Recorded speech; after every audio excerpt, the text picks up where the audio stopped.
দেখুন, মূলত দায় এটা তাদেরই এবং সেই সংস্থারই, যেই সংস্থা মেসিকে কলকাতার বুকে আনার সেই সিদ্ধান্ত নিয়েছিলেন বটে, এবং সব জায়গায় যেই ব্যক্তিটার নাম as an initiative of Shatadru Dutta বলে লেখা হয়েছিল এবং জলজল করছিল প্রত্যেকটা টিকিটে।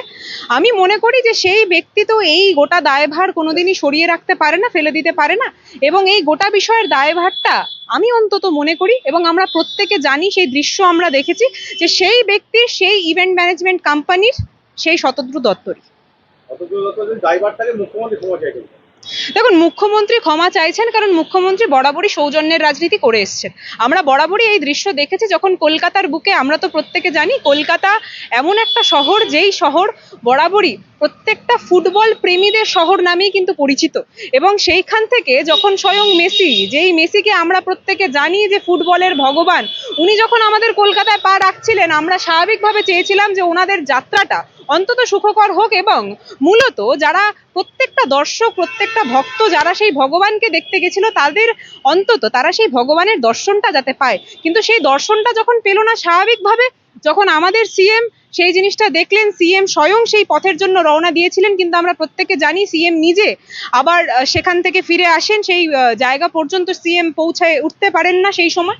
এবং এই দৃশ্য যখন আমরা দেখি, সিএম নিজের সৌজন্যতা খাতিরে স্বাভাবিকভাবে এই যখন কলকাতার বুকে মেসি এসছে, তখন ওনার যে জায়গা থেকে উনি সেখান থেকে ক্ষমাটা চেয়েছেন, এবং উনি ওনার বড় হৃদয়টা প্রকাশ করেছেন, আর কিছুই না।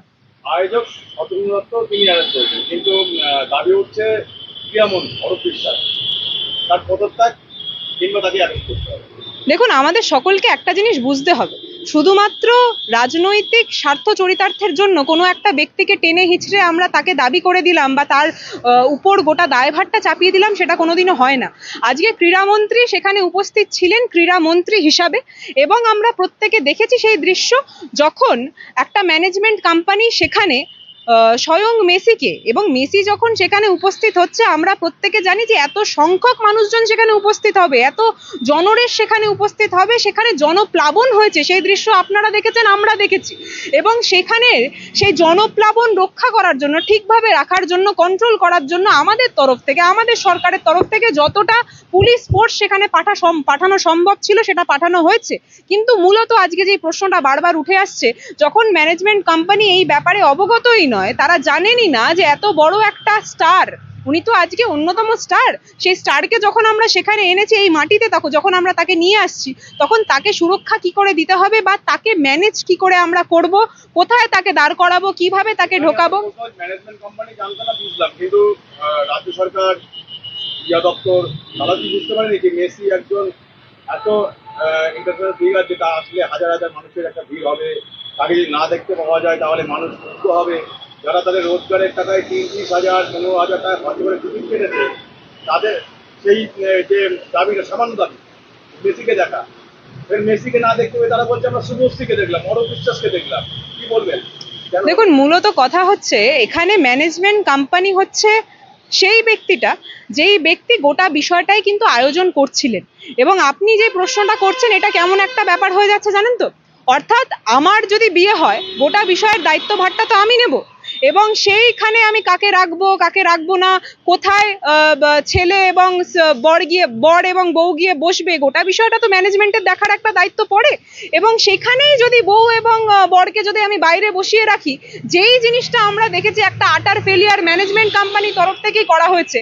কারণ যখন মেসি সেখানে ঢুকছে, সেখানে মেসি ঢুকে কোথায় দাঁড়াবে, তার পরবর্তীতে মেসির আশেপাশে কারা থাকবে, এই জিনিসটার গোটা দায়িত্বভারটা, আমরা তো নিজেও কলেজে ইভেন্ট করিয়ে এসছি, ফেস্ট করে এসছি, আমরাও সেই জিনিসটা জানি। যখন আর্টিস্টরা ঢোকে, তখন সেই আর্টিস্টের আশেপাশের জায়গাটা ফাঁকা করিয়ে দেওয়া হয়।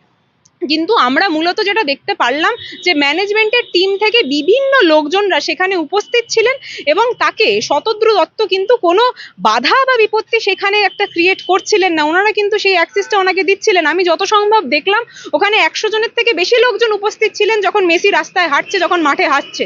আমাদের মূলত প্রশ্ন হচ্ছে, সেই ডিসিশনটা তো আমাদের, সেই ডিসিশনটা ম্যানেজমেন্ট কোম্পানির, যে মেসিকে আমরা কোথায় দাঁড় করাবো, গাড়ি করে ঘোরাবো নাকি হাঁটিয়ে ঘোরাবো, এবং মেসি যখন হেঁটে ঘুরবে। ক্রীড়া মন্ত্রক কোনোভাবে দায়িত্ব নেয়? আরে রাজ্য সরকার বা ক্রীড়া মন্ত্রক তো তখন দায়িত্ব ভারটা নেবে যখন সেই ইনিশিয়েটিভটা রাজ্য সরকারের দ্বারা হবে। আপনি যদি টিকিটটা দেখে থাকেন, সেই টিকিটটার নিচে তো মূলত একটা নাম উল্লেখ করা আছে, জল জল করছে নামটা, সেই নামটা হচ্ছে ইনিশিয়েটিভ বাই শতদ্রু দত্ত। প্রত্যেকটা টিকিটে, সেই টিকিটটা 4,000-এর হোক বা 34,000-এর, প্রত্যেকটা টিকিটে একটা মানুষের নাম স্পষ্টভাবে উল্লেখ করা। সেই মানুষটা দায়িত্ব নিয়ে মেসিকে আমাদের কলকাতায় নিয়ে এসেছিলেন এবং তার পরবর্তীতে আমাদের সরকারের তরফ থেকে যা তাদেরকে হেল্প করা সম্ভব আমরা তা করেছি। এবং স্বাভাবিকভাবে যখন মেসি আমাদের মাটিতে পা রাখছেন, আমাদের সরকারের যা যা কর্মক্ষেত্র, যা যা দায়িত্বভার পড়ে, সেই দায়িত্বভার আমাদের সরকার পালন করেছে।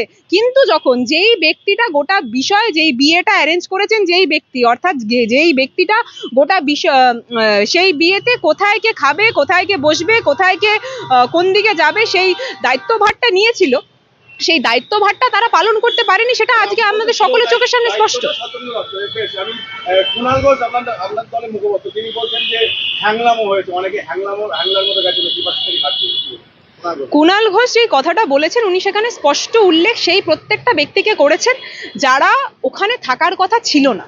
উদাহরণে আমরা প্রত্যেকে এই দৃশ্য দেখেছি যে সেটা যদি মিডিয়া চ্যানেল বলি বা বিভিন্ন লোকজন বলি, আজকে যেই লোকজনদের উপর প্রশ্নটা, চিহ্নটা উঠে আসছে, সেখানে ক্রীড়ামন্ত্রী থাকবে সেটা খুব অবভিয়াস। কিন্তু ক্রীড়ামন্ত্রীর সাথে আজকে যদি আমরা দেখি যে ম্যানেজমেন্টের 50 জন ঢুকে পড়ছে, সেই ম্যানেজমেন্টের 50 জনকে সেখান থেকে সরানোর দায়িত্বটা ম্যানেজমেন্টের নিজের হয়। আজকে যখন সেখানে ক্রীড়ামন্ত্রী আছে বা যখন মেসি আছে বা যখন কিছু ডেলিগেটসরা উপস্থিত আছে, যখন মেসি থাকবেন তার পাশাপাশি আরো 5 থেকে 10 জন ডেলিগেটস উপস্থিত থাকলো, একটা ডিস্টেন্স মেনটেন করে থাকলো, দ্যাট ইজ কোয়াইট অবভিয়াস। কিন্তু আমাদের প্রশ্নটা কোথায় এসে দাঁড়াচ্ছে, যেই প্রশ্নটা কুণাল ঘোষও স্বয়ং তুলে ধরেছেন, সেটা হচ্ছে ওখানে 100 বা 150 বা 200 লোকের যে ভিড়টা হয়ে গেছিল, সেই ভিড়টা কেন সেখান থেকে সরানোর দায়িত্ব ম্যানেজমেন্ট নিল না, অর্গানাইজার নিল না? এই প্রশ্নটাই উনি হ্যাংলামো হিসাবে প্রকাশ করেছেন। স্বাভাবিকভাবে ম্যানেজমেন্টের হয়তো কোনো না কোনো চাহিদা ছিল যে তারা হয়তো কোনো না কোনো স্পেসিফিক ব্যক্তিদেরকে বা তাদের পরিচিত কিছু লোকজনদেরকে ওই 50 বা 70 বা 100-র মধ্যে তাদেরকে মেসির কাছ অব্দি নিয়ে যাওয়ার জন্য মাঠে ঢুকিয়ে দিয়েছিলেন। তাই মূলত প্রশ্নটা আজকে সেই শতদ্রু দত্ত, যেই ব্যক্তিটাই গোটা ইনিশিয়েটিভটা নিয়েছিলেন এবং যেই ব্যক্তিটার একটা বা অধিকাংশ ভুলের জন্য মূলত আজকে আমাদের বাংলার গায়ে আর একটা কালি লাগলো। এবং যেই প্রশ্নটা আপনারা একদম শুরুতেই করলেন যে মুখ্যমন্ত্রী কেন ক্ষমা চাইলেন, মুখ্যমন্ত্রী স্বাভাবিকভাবে সেখান থেকেই ক্ষমাটা চাইলেন যে যখন মেসি আমাদের কলকাতায় পা রাখছে, যখন আমাদের বাংলায় পা রাখছে, সেই বাংলার মুখ্যমন্ত্রী হয়ে যখন মেসিকে এরকম হেনস্থা হতে হচ্ছে কোনো একটা ব্যক্তির অদক্ষতার জন্য, তাদের বেসরকারি একটা সংস্থার অদক্ষতার জন্য, স্বাভাবিকভাবে সেই মুখ্যমন্ত্রী মানবতার খাতিরেই সেই ক্ষমাটা চেয়েছেন এবং এই দৃশ্যটাই পেয়েছেন। বলছেন যে